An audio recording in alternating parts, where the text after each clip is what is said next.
Okay, 𝐤𝐽, if I would like you to suggest how to use AI to find out a discovery of a new drug,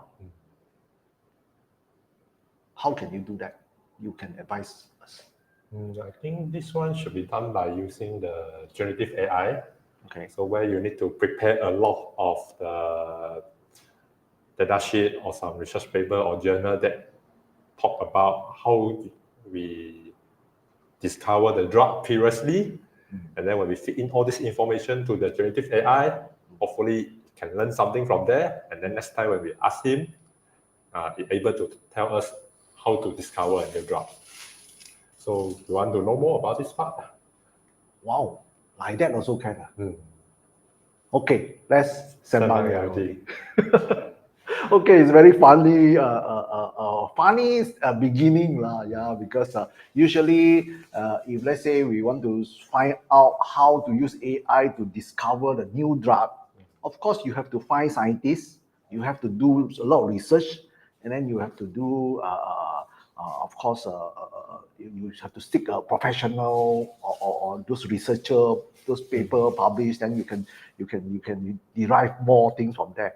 But what 𝐤𝐽 answer is, yeah, we just use those paper published by these scientists, published by those researcher, those people who have done, and digitize it onto the generative AI. Then you ask back,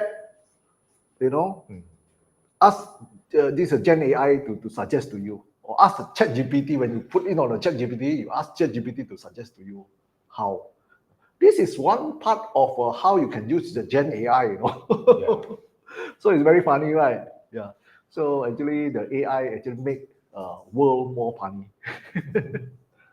Okay, of course, today we are not going to talk about this generative AI. Our topic today is going to talk about the smart inventory, using AI also, or smart inventory using AIoT. So thank you for watching. My name is CC Lee. Yeah, my name is 𝐤𝐽. Yeah, welcome to this channel, Sembang AIoT again. And then a clip of eye, 1 week passed very fast. Yeah. This week actually passed so fast, for me. Yeah, we're only working for 4 days. Maybe working for 4 days. That was the main issue. That was the main issue. So of course, we come back to this smart inventory. Yeah, today our topic is going to be a smart inventory. Smart inventory involve what? Again, what are the inventory that normally, let's focus in the manufacturing. What are the smart inventory that we are concerned with? Usually talking about how many product or tools suddenly disappear and you cannot find it. Stock, basically stock. Stocking, and what type of product, how many of them, where are they located, where is part of warehouse that you are locating it, and then what about the consumption? What you want to keep track. You want to keep track of how many of them balance, or how many you have stock up. Now these are all related to the smart inventory. And then how can we use AI or IoT to help you to build this smart inventory? That is the main topic for today. Yeah. So okay. Before we go into deeper, in this smart inventory, what do you think? In the past, how these people is tracking of this inventory? How these people do? A very conventional method. How normally people do the inventory? Every stock has a serial number. They have a stock card. They have a stock card. That is very old. Don't talk about those old things. Maybe right now they are all barcoding. Barcoded. Scan. Warehouse management. So they will go into the system and so on. This is how people track. Is there a new way? So that is the main topic about today. So maybe can we have one of our slide? Okay, last week we talked about the AIoT, the IoT or IT and OT hierarchy, and then how you can transfer or exchange data from those AI object detection. Yeah. So today, at the last part of this our session, I think we're going to explain more about how this object detection, rather than object detection, is there another applications in terms of computer vision AI? Yeah. So that is a thing. So can we have this thing? Yeah. So last week we talked about the pyramid, the automation pyramid, or this IR4 pyramid, or you call it or IT/OT hierarchy pyramid. So at the very bottom level, there is a few device. Yeah, a few device. Right? Where is it? Hold on a second. Okay, there's a few device. Yeah, so also you have another layer where PLC is reside up to the SCADA and MES and ERP. You know, so these are the area where you can. Last week we talked about how this after object detection, you know, especially with the MES. With the MES. So today, if we talk about smart inventory, we are not running from the main core topic here on the MES also, because MES basically one part of that, and also you are able to do some inventory tracking, especially barcoding. And right now, so later on, we are going to share with you how this RFID can play into part, you know, in the application of IoT. Yeah, and then followed by the AI. So let's move on from here. Yeah, of course, we talk about this edge AI. You know, we use edge AI to do object detection, and then to verify, to do some quality checking before transferring data to the MES. Yeah, that was the last week. So those of you who want to see those past things, you know, you can watch the last week session. So. Followed by the MES main functionality, where production tracking management is concerned, real-time production monitoring, and also work order management. This is very common in the whole manufacturing, production tracking, traceability. Traceability is related to smart inventory, you know, where things is moving, where are they, you know, from incoming material, where are they heading to, at which part they are located. You know, these are all under the traceability. So I won't touch the rest of the part. Then we move on to also on the QC checking. Last week also we talked about QC checking, how to use edge AI to check, verify, and then you can make use of our what we call the AIoT AIS Connect, one part of our vision, computer vision, what they call AI suite, you know, that help you to do that. That is a last week topic. Then we move on. So now today, so we talk about computer vision AI in a smart inventory. This part maybe I would like Ken Leong to just touch a little bit more before we are able to have this picture. Yeah, this picture is of course. Can blow this thing up? Yeah. So this part is talking about what? Maybe can explain from here. So this part is talking about using the object detection to locate your stock, and then at the same time you can do some object counting, how many stock you have over there, that are they put in the correct rack or not. Okay.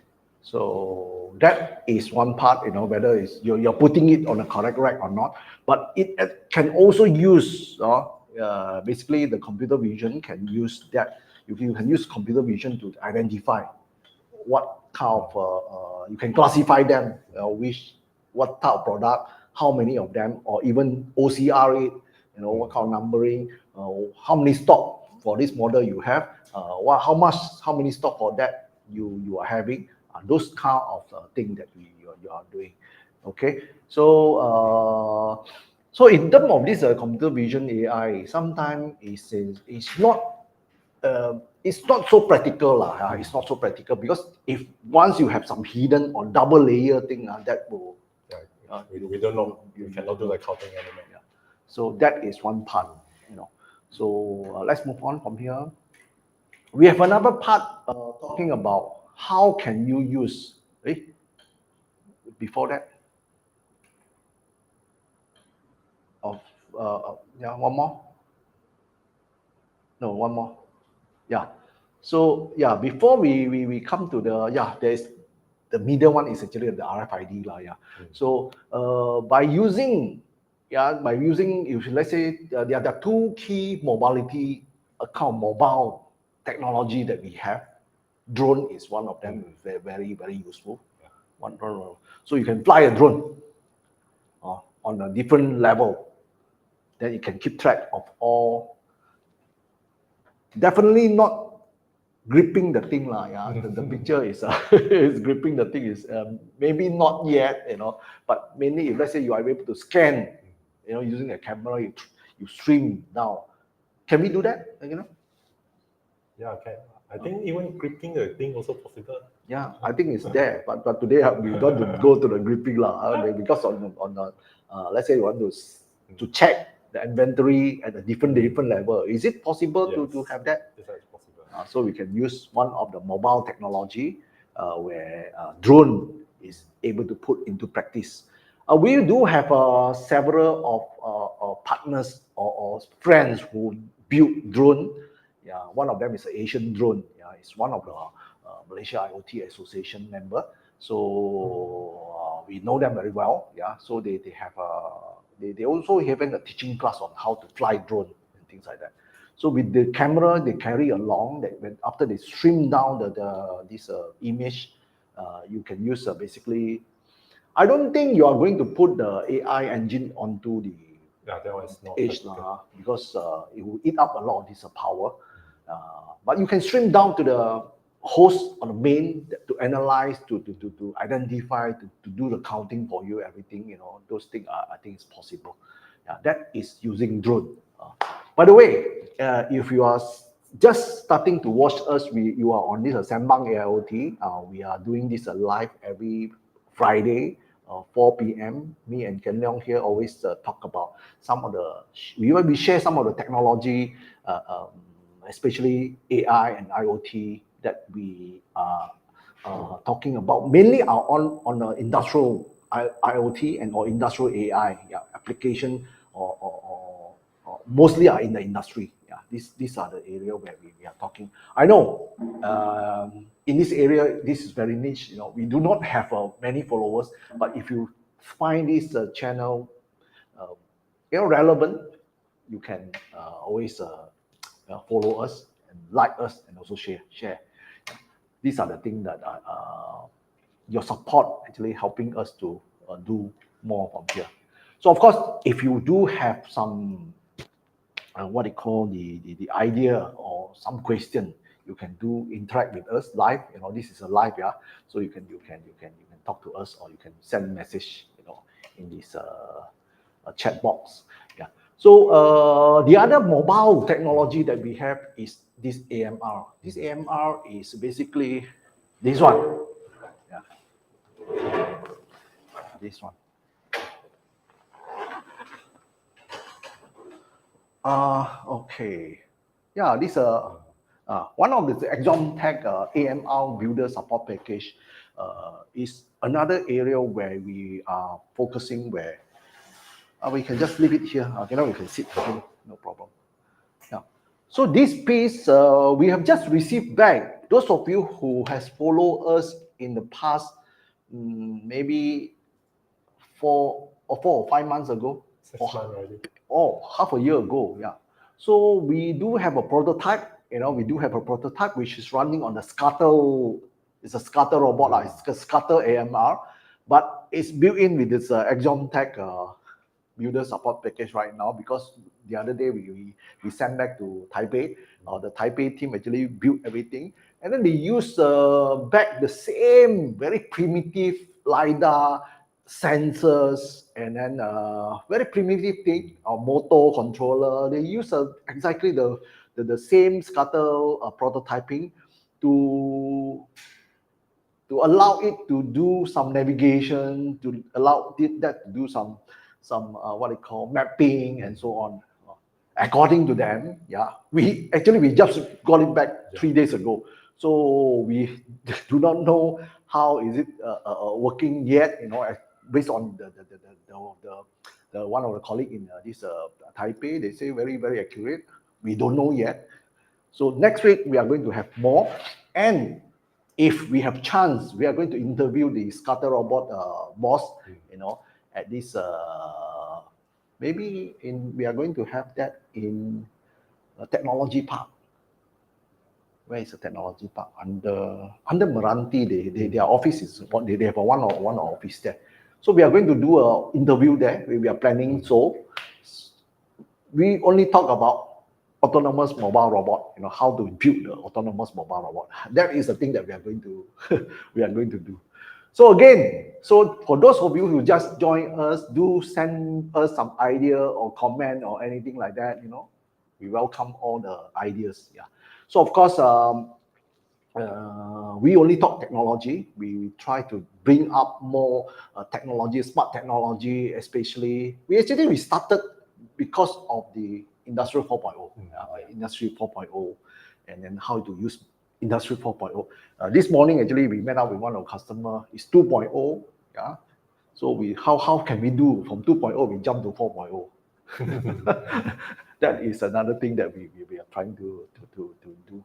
So on and off, we do have a more case study we're going to share with you here. But then coming back to this warehouse thing, how can you use AMR to help you to do smart inventory? What do you think? Oh, use AMR. So first, the AMR, you must install some camera, so that the camera have the eyes to help you to see where is your stock located.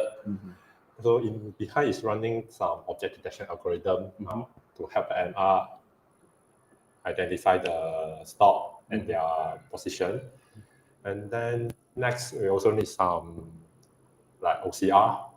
To recognize the labels on the stock, so that you would pick up the wrong product.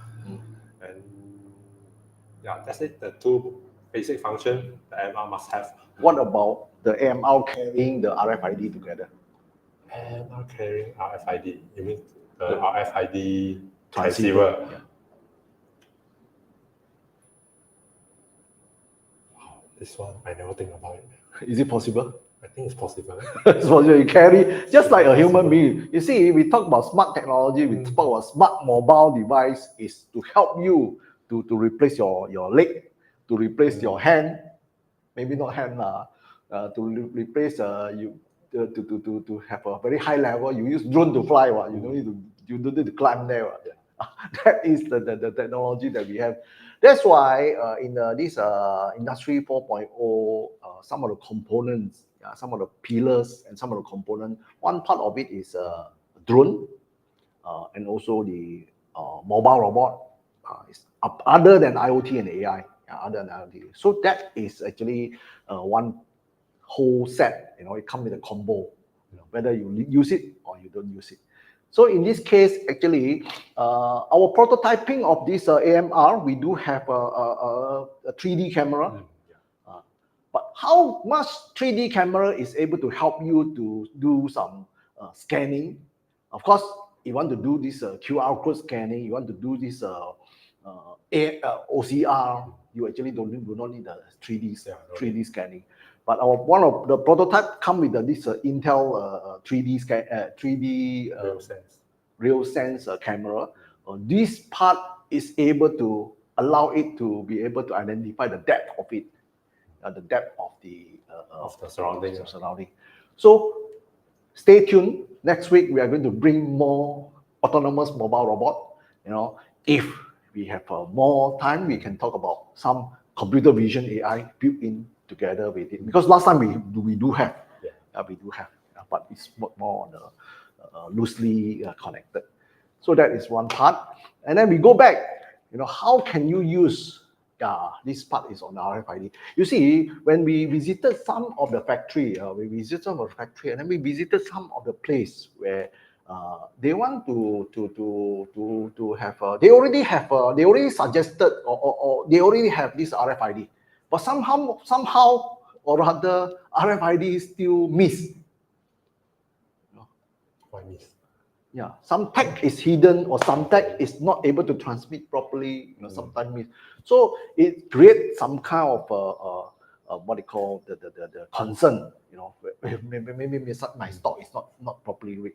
Yeah, that's where at that moment actually we during the discussion we also suggested that why not you add in the computer vision part, because sometimes if let's say you whether or not you are you're confident with it when you see it. So if let's say AI computer vision AI is able to help you to verify the item is there, so I have maybe 10 in the carton, but then I also scan 10 RFID, confirm. Same thing. We have a RFID together with our facial recognition. You remember? Yes. Very same concept. Yeah, that one is running for the past 2 years already. Yeah. So the same concept can be applied in this area where your smart verification requires smart RFIDs. Sometimes you're still not very confident. Add in the AI will be 100% sure. That will be something like that. But I just want to relate back to RFID. In the old days, there's one thing called the RFID transponder. They don't call so much of RFID. They call transponder. Yeah, transponder. I still remember Texas Instrument is one of them. They built in the glass. I have one unit. I don't know where I put already because someone gave to me. So inside there is this wire winding. This wire winding is basically an antenna. You see, in your car, let's say right now, you pass by the toll, you put in the RFID. Those are sticker type, a PCB type. The antenna actually, the two sides actually they give you an antenna. So in the old days, let's see how old 1994, 30 years ago. Okay. Our passport, you remember our old passport, inside got insert one of the glass thing. Those many of you do not know. Actually, if you open up last time the old one, maybe you can find one piece inside.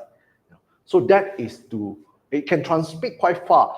The logic and the concept of the theory, the whole thing about this RFID or transponder is, they actually, of course, for this RFID, you need to have a transceiver. Transceiver actually transmitting the power to the thing. And then how it reflect back, we see the transponder or right now the RFID in the car there, you don't have battery, right? Yeah, no battery. How can they transmit back the thing? We receive the wave from the transmitter. Yeah. After it absorbs our energy, and then the rest, I think it will reflect back. Sometimes. So actually the main logic is here. When they receive enough power, so it creates a kind of resonance. That's why the frequency channel is very important. So when you have this is something to relate to physics. When the what they call the antenna is able to absorb enough power, and then they tune into the right frequency. So it creates a resonance.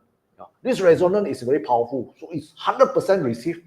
So it uses this part of the energy from the RF to power up the circuit, and then this circuit is just enough hold by a capacitor, enough charge to use that power to transmit back something to you. That is how you can get. So it's based on the resonance theory. Yeah, it's based on a resonance theory, so that you can have the best power that you receive and to transmit it back. So the design of this tag is very important. Yeah. So talking about that, we go back to this thing. Yeah. So RFID is based on that concept. So right now there are how many types of RFID? UHF is right now is under approved band, 860 and 960 megahertz. Those, I think some of the LoRa is also fall under this thing. Sigfox also fall under this thing, but this is a lower power, the transmission power of this one is very low. And then there is an allocated, it's a free license. You do not need to apply any license. And active RFID. So if let's say you want to do some RFID, RFID actually is fall under the IoT lah, IoT. So for this active tag, meaning what? Active tag meaning you have to put a battery. You see, the range of the UHF RFID, those are passive. Passive, you can go up to maximum 12 meters. But most of the time, I think you go and downstairs and see it's about 3 meters, 2 meters. So beyond 6-7 meters or so, you cannot. But the maximum you can go it depends on the design.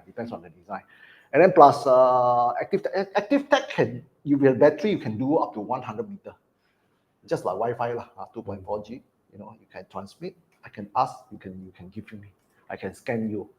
And then NFC is just like MyFair, also 13.56 megahertz. Yeah, 13.56 megahertz. This one is just 10 cm. 10 cm is what? About this one. Very small. 10 cm. So the new touch and go card. Yeah, that's why you touch and go. Those are MyFair, also now running on 13.56 megahertz. That's why it's very short. Sometimes you have to go very near. Yeah. Your credit card. Credit card. Let me see. Credit card.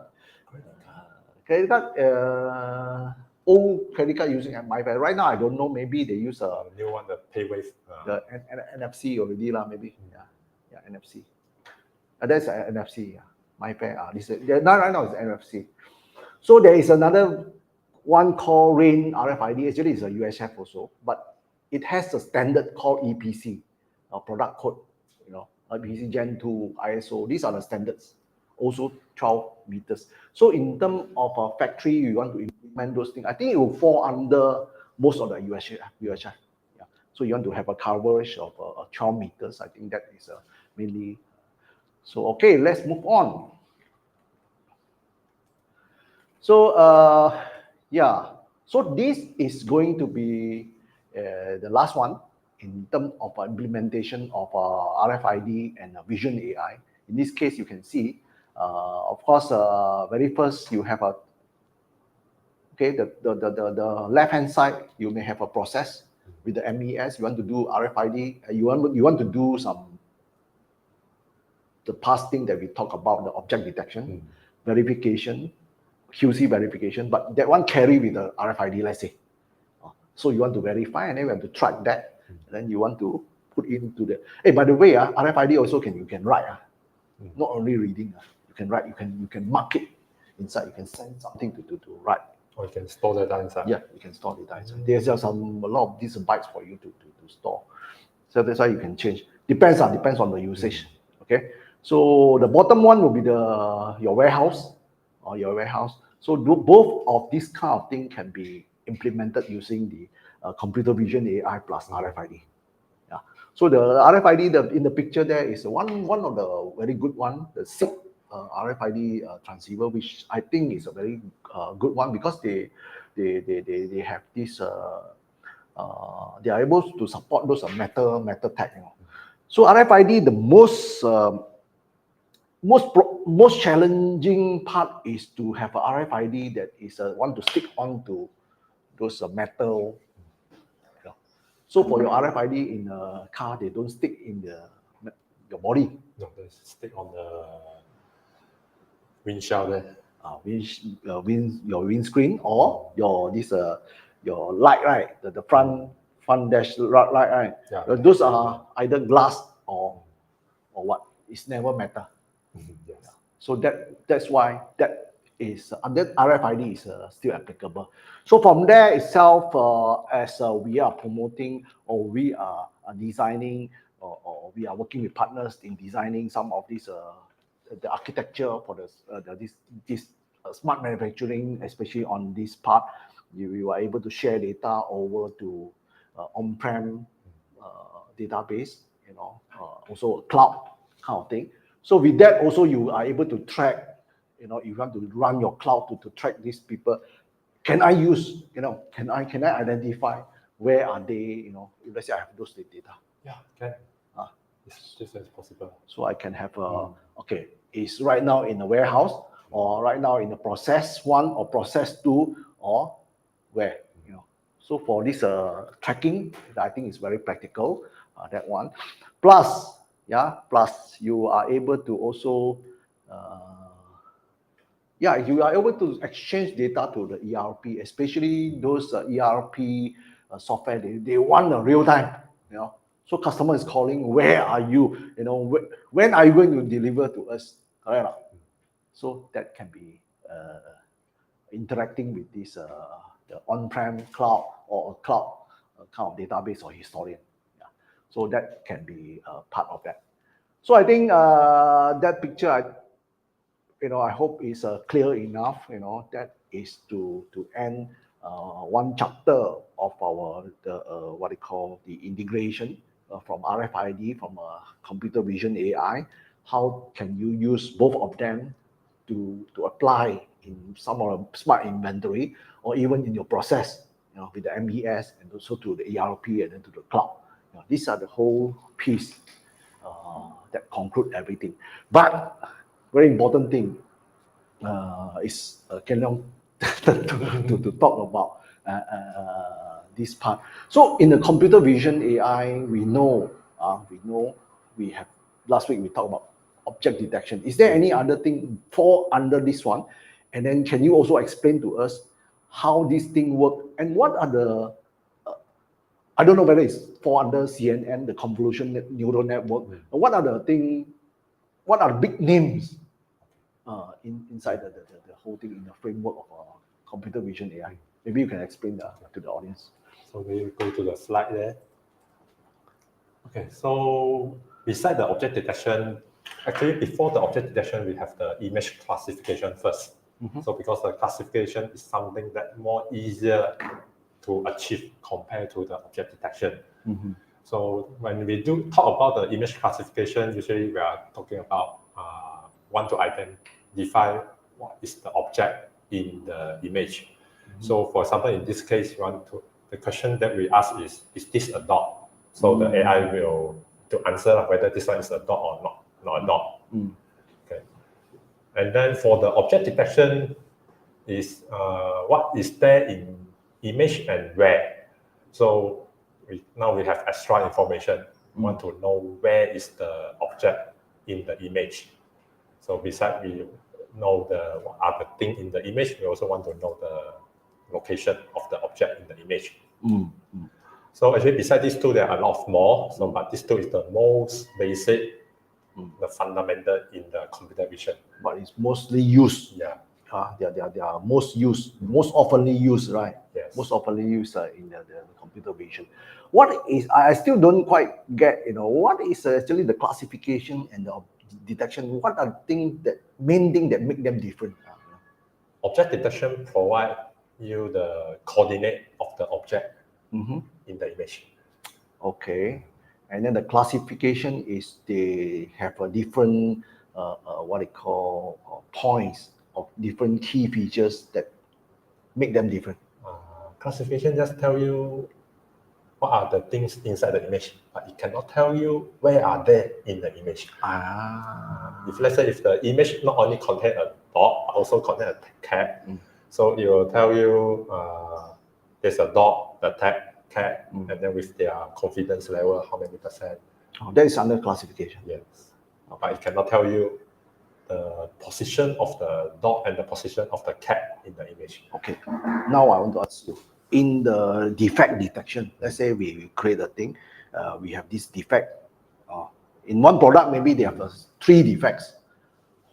Which one is object, they use a computer vision object detection, and which part actually they use a classification?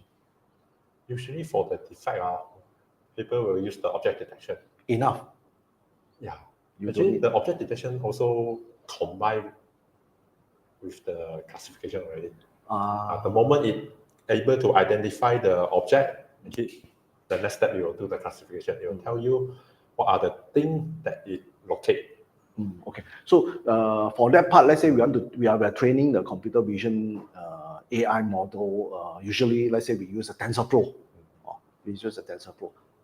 What are the other things that involved in the whole training? What are the big names that we have this kind of last time you say that we have SSD mobile net and those things. What can you just briefly describe to the audience maybe? Okay, so for this one, we move to the next slide. Okay, so just now we talk about the TensorFlow. TensorFlow is a deep learning framework. So, but now we are talking about the classification model. Object detection model. So in the classification model, that one is the AI model that can perform the classification. So the TensorFlow is just a framework that provides the function or the library or some calculation that the classification model require. So for example, we have the VGG net, and then mobile net, REST net. So all these models actually, I think I arranged them in the sequence of how they develop. I see. The time frame when they started to do. So the latest one is the efficient net. I think efficient net, some of them they are very quite close. Inception is. They come up. REST net, I think I heard you talking about this REST net many times before. So what about this object detection? YOLO is very, very famous. Yes, YOLO is very famous. Already we have the YOLO V10. Version 10. Version 10 already. And then for the SSD mobile net, I think there's stock at the SSD mobile net V2 or V3, then stock already. The development there is stock. And then we have the faster RCNN, mass RCNN. So the mass RCNN is the advanced version of the faster RCNN. So actually before faster RCNN, we have the fast RCNN. And then before fast RCNN, the first version is called the RCNN. Okay. There's a lot of versions. A lot of this I know computer, and this is a convolution neural network, right? CNN is a convolution neural network, just like our brain. So okay, that is to sum up everything. Okay. Just before we end, we do have me and 𝐿 is going to do upcoming. We do have some webinar. We have a webinar preview.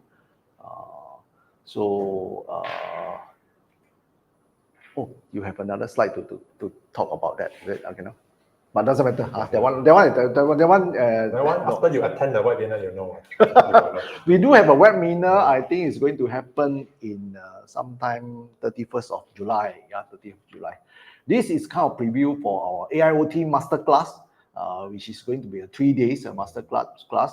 But then we would like you to, let's say you find, if you are, let's say you are a fresh graduate, if you're a fresh graduate who want to go into this smart technology thing, you want to start from AI or you want to start from IoT, but more onto the industrial side, because we want to differentiate ourselves from the industrial to the commercial, because in the commercial application there are many different things in terms of AI and IoT.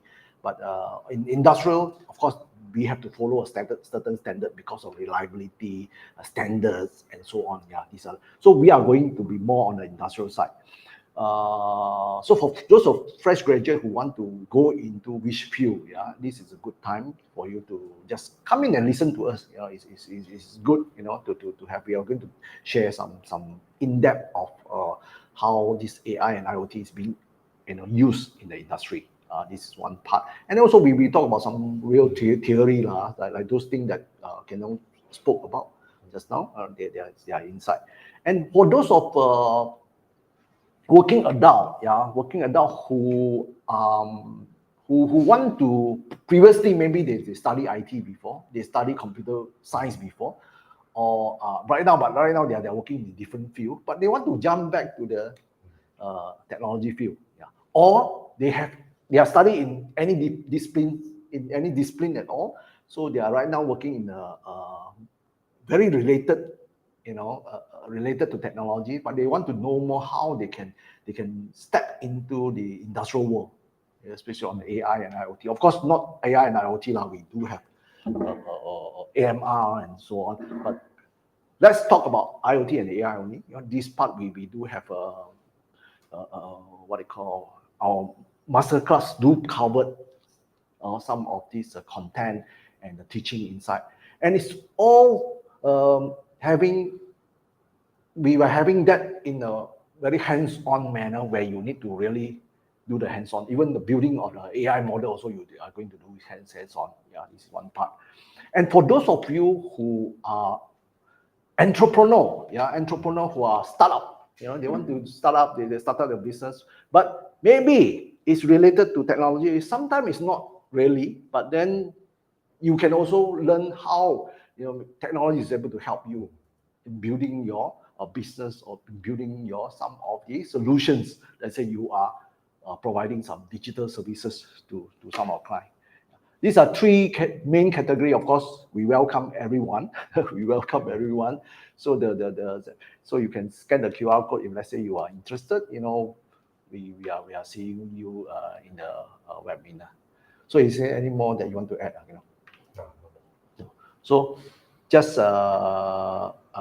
follow us. If you find this channel relevant, and then we want to end with this Sembang bukan seberang Sembang. Kita Sembang Technology. Kita Sembang AIoT. With that, we would like to say goodbye and wish you a good weekend. Bye-bye.